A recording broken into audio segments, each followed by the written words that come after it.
जमीन से 480 फीट ऊंचे 4500 साल पुराने इस पिरामिड के अंदर ऐसा क्या था जिसको सिर्फ देखने के लिए रिसर्चर्स ने एक रोबोटिक कैमरा पिरामिड के अंदर भेजा। एक जगह पर आकर रोबोटिक कैमरा रुक गया क्योंकि अब उसके सामने पत्थर का एक स्लैब था। रिसर्चर्स का मानना था कि इस स्लैब के पीछे जरूर कोई ऐसा राज छुपा है जो पिछले 4500 सालों से दफन है। ये राज इनको हर कीमत पर जानना था, इसलिए उन्होंने रोबोट के आगे एक ड्रिल मशीन लगाई जिसने उस पत्थर के स्लैब में बारीक छेद कर दिया।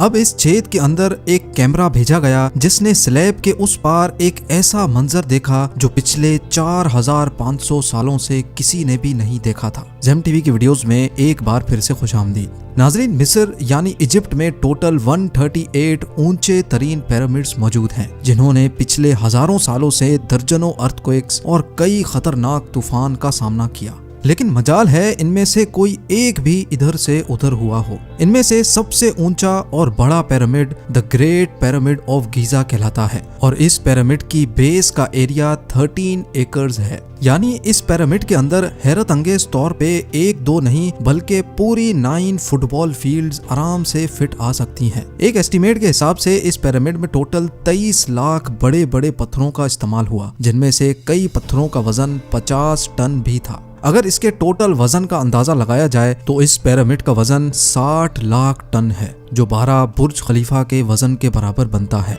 लेकिन इतने ऊंचे और आलीशान पिरामिड्स बनाने का आखिर मकसद क्या था? हजारों साल पहले जब इंसान के पास कोई टूल्स भी मौजूद नहीं थे, तब इन पिरामिड्स की दीवारों को कैसे इंच बाय इंच लेवल किया गया? कैसे 50 टन वजनी पत्थरों को स्क्वायर शेप में काटकर बगैर क्रेन के ही 480 फीट ऊंचाई तक पहुंचाया गया? और इनको बनाने में ऐसे कौन से इंजीनियर्स का हाथ था जिन्होंने इन पिरामिड्स को अर्थक्वेक प्रूफ के साथ साथ इनकी तमाम साइड्स को एग्जैक्टली 51.5 डिग्री के एंगल पे सेट किया? ये सब आप जान सकेंगे आज की इस वीडियो में। तो आइए शुरू करते हैं। Challenge number 1। कई सदियों से मुख्तलिफ रिसर्च टीम्स इस पिरामिड की कंस्ट्रक्शन टेक्निक जानने के लिए सर जोड़कर बैठी थीं कि आखिर इस पिरामिड की हर side exactly north, south, east और वेस्ट पे बगैर कंपास के कैसे सेट की गई होंगी। कई एक्सपर्ट्स का मानना है कि उस टाइम के आर्किटेक्ट्स ने सबसे पहले ऐसी जमीन तलाश की होगी जो लाखों टन वजनी पत्थरों का वजन झेल सके। उसके बाद पोलर स्टार्स यानी वो सितारे जिनकी मदद से अर्थ के पोल्स का पता पड़ता है, उनकी मदद से पिरामिड की हर साइड को मार्क किया गया। ना कोई कंपास और ना ही कोई ऑप्टिकल इंस्ट्रूमेंट, सिर्फ इस बेसिक टेक्निक से हजारों साल पहले इस पिरामिड की डायरेक्शन सेट की गई और वो भी 0 एरर्स के साथ। Challenge number 2। अगला चैलेंज था जमीन को लेवल करने का। जिस 13 एकड़ की जमीन पर इस पिरामिड को बनना था, उसका लेवल थोड़ा सा भी आउट होता तो 23 लाख पत्थरों के इस पहाड़ का खड़ा होना बिल्कुल भी मुमकिन नहीं था। अब इस जमीन को लेवल करने के लिए उस टाइम के इंजीनियर्स के पास ना ही लेजर लेवलर था और ना ही बबल लेवल। एक्सपर्ट्स का मानना है कि कंस्ट्रक्शन साइट की चारों साइड्स पर खड्डा करके उसमें पानी डाला गया होगा और फिर एक साइड के पानी के लेवल से दूसरे साइड के पानी के लेवल को मैच किया गया होगा। जो जमीन का हिस्सा पानी के लेवल से मैच नहीं कर रहा होगा, उसको छेनी और हथौड़ों की मदद से काट कर लेवल किया गया होगा। कई एक्सपर्ट्स का मानना है कि एंशिएंट इजिप्शियंस ने इस सिंपल टूल का भी इस्तेमाल किया, जिसकी दोनों साइड्स पे लकड़ियां और उसके ठीक सेंटर पे एक रस्सी से पत्थर बंधा हुआ है। अगर पत्थर जमीन से टच हो गया और उसकी रस्सी ठीक सेंटर लाइन पे आ रही होगी तो इसका मतलब है कि बीच की जमीन परफेक्टली लेवल्ड है। Challenge number 3। अब पिरामिड कंस्ट्रक्शन साइट पे डायरेक्शंस भी सेट थी, मार्किंग्स भी हो चुकी थी और जमीन का लेवल भी सेट था। अब बारी थी कंस्ट्रक्शन स्टार्ट करने की, जिसके लिए लाखों टन वजनी और बड़े पत्थर रिक्वायर्ड थे। लेकिन ये पत्थर काटने के लिए ना ही उनके पास ग्राइंडर थे और ना ही जैक हैमर्स। लेकिन फिर भी उन्होंने 50 टन वजनी पत्थर काटे भी और उनको स्क्वायर या रेक्टेंगल शेप भी दिया। लेकिन आखिर किसकी मदद से?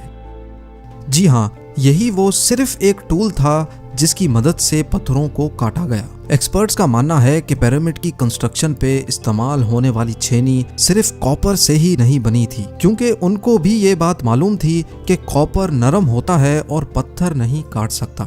इसलिए इसमें एक केमिकल आर्सेनिक भी शामिल किया गया था। कॉपर और आर्सेनिक से बनाई जाने वाली ये छेनी लकड़ियों के हथौड़ों से पत्थरों पर ठोकी जाती थी और कई घंटों की मेहनत के बाद बड़े बड़े पत्थर शेप में लाए जाते थे।